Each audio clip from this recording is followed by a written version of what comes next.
The sea wind howled against the masts of hundreds of ships.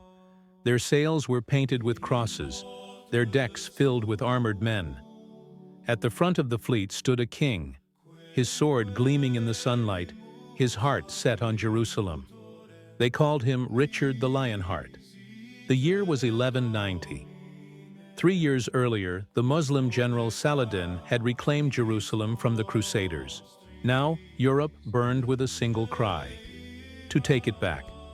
The Third Crusade was unlike any before it. It was not led by monks or nobles, but by kings: Frederick Barbarossa of Germany, Philip II of France, and Richard I of England.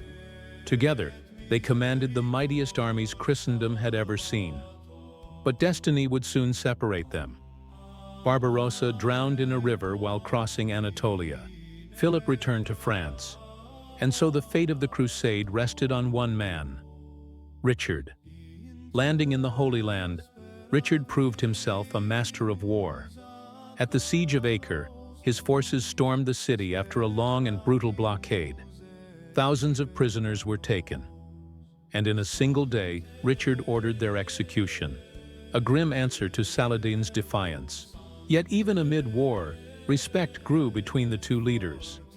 Both admired for courage, discipline, and mercy. They fought not as savages, but as equals. At the Battle of Arsuf, Richard's tactics shattered Saladin's army. But despite victory after victory, Jerusalem remained beyond reach. His men were exhausted, his supplies thin, and the desert sun turned triumph into despair. In 1192, Richard met with Saladin to negotiate peace. No city would change hands, but Christians were granted safe passage to Jerusalem, and pilgrims could once again visit their holy sites. When Richard sailed home, he had not taken Jerusalem, but he had won something far greater: the admiration of friend and foe alike. Saladin called him a man of honor. His enemies named him the Lionheart, and history remembered them both as warriors who fought with faith and ended with respect.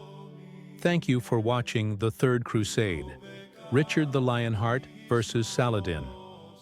Subscribe for more short documentaries exploring the heroes, empires, and faiths that defined the Middle Ages.